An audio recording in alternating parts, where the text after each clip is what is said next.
புஸ்தகத்தில் நீங்கள் வாசிக்கும் பொழுது ஒரே காரியத்தை சொல்லி முடிச்சிடுறேன். பல பகுதிகள் சொல்ல முடியும், அதனால ஒரே ஒரு காரியம் சொல்லி முடிச்சிடுறேன். லூக்கா எழுதின சுவிசேஷம் 10ஆம் அதிகாரம் 19வது வசனம்.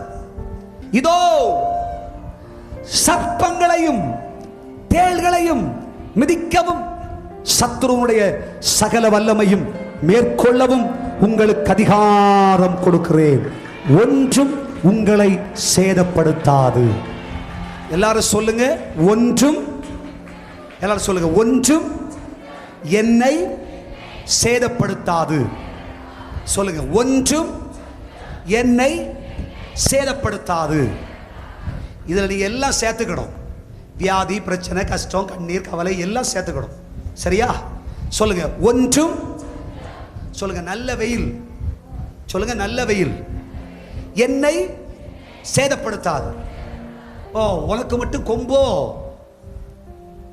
ஆனா கர்த்தர் உனக்கு மேக ஸ்தம்பத்தை வச்சிருக்கார். அல்லேலூயா சொல்லுங்க, ஆமென். ஒன்றும் என்றும் உன்னை சேதப்படுத்தவே சேதப்படுத்தாது. விசுவாசிக்கிறியா? சீஷர்களுக்கு ஆண்டவர் சொல்லும் பொழுது சொன்னார், சர்ப்பங்களையும் தேள்களையும் மிதிப்பீர்கள், சத்துருவுடைய சகல வல்லமையும் மேற்கொள்ளுவீர்கள். ஏன்னா அந்த அதிகாரத்தை உங்களுக்கு நான் கொடுத்திருக்கிறேன். இதுக்கு அர்த்தம் தெரியும் அப்படின்றவங்க எல்லாம் கை தூக்கி அல்லேலூயா சொல்லுங்க. இதுக்கு அர்த்தம் தெரியும்ன்றவங்க எல்லாம் கை தூக்கி அல்லேலூயா சொல்லுங்க. சொல்லுங்க. சர்ப்பம் தேள் மிதிக்கத்தக்க அதிகாரம் உனக்கு கொடுப்பேன். ஆமீன் சொல்லுவோம். புரிஞ்சுதா? சர்ப்பம்னா தெரியுமா என்னது? சாஸ் இல்லை, அவன் பாவம். சர்ப்பம் பாம்பு, பாம்பு, பாம்பு. ஆமென். ஆண்டவர் சொல்றார், இந்த பாம்பை மிதிக்கத்தக்க அதிகாரம் உனக்கு தருவேன். தேள் தெரியுமா? தேளு, தேள் தெரியுமா? எப்படி சொல்லன்னு தெரியலையே. தேளுனா என்னது? அப்படியே உடம்புல ஊந்து வச்சுன்னா சுகமா இருக்கும். ஆமாதானா? சரி, நான் சொல்லித்தரேன். இயேசு வாழ்வளிக்கிறார். குடும்பத்தின் அழகே இங்கதான் இருக்கு. ஆமென். யாராவது கேட்டா வெடுக்கு சொடுக்கா சொல்லி கொடுக்கணும். ஆமென். சர்ப்பங்களை மிதிப்பீர்கள். ஆண்டவர் ஏன் சொன்னார்னா, சர்ப்பம் பின்னாடி கொத்தாது, முன்னாடி கொத்தும்.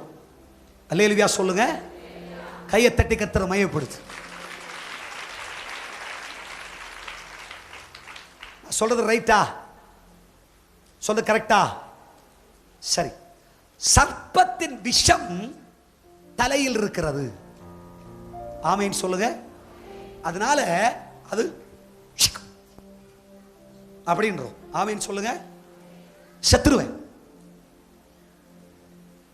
ஆனால் தேள் முன்னாடி கொத்தாது, அது பின்னாடி பின்னாடி வால்ல அதுக்கு ஒரு கொடுக்கு இருக்கு. அல்லேலூயா சொல்லுங்க. அது வாயால கடிக்காது, வாலால.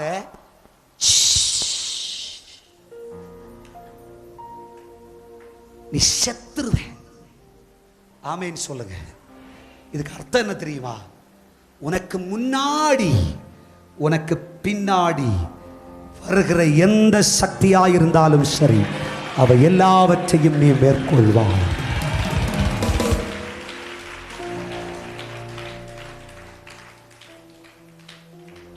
கண்காண உனக்கு முன் எதிராய் நிற்பவர்கள், அவர்களை நீ ஜெயிப்பாய்.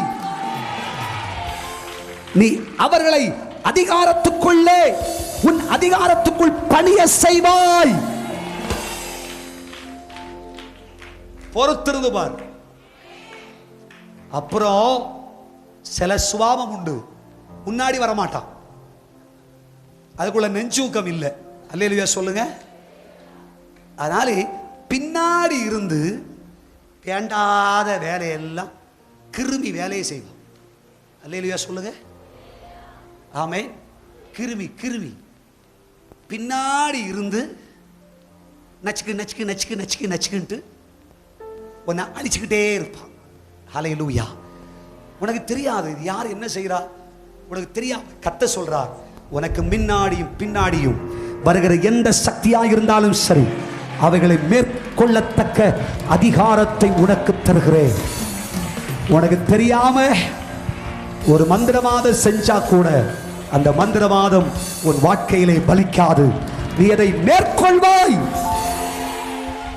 மேற்கொள்வாய். சர்ப்பங்களை தேள்களை மிதிப்பீர்கள், சத்துருவின் சகல வல்லமையும் மேற்கொள்வீர்கள். அந்த அதிகாரத்தை உங்கள் கரங்களிலே தந்திருக்கிறேன். இது யாருக்கு தந்திருக்கிறார்? என் சீஷர்களாகிய உங்களுக்கு தந்திருக்கிறேன். ஒருவன் எனக்கு சீஷனாய் இருக்க விரும்பினால் அவன் தன்னைத்தான் வெறுத்து தன் சிலுவையை எடுத்துக்கொண்டு என்னை பின்பற்ற கடவுள். நீ எனக்கு சீஷனாய் இருக்க விரும்பினால் இந்த உலகத்தை மறந்து நீ என்னை நேசிப்பாயாக. நீ எனக்கு சீஷனாய் இருப்பாய். ஒருவன் எனக்கு ஊழியம் செய்தால் அவன் எனக்கு சீஷனாய் இருப்பான். கையை தட்டி கர்த்தரை மகிமைப்படுத்து.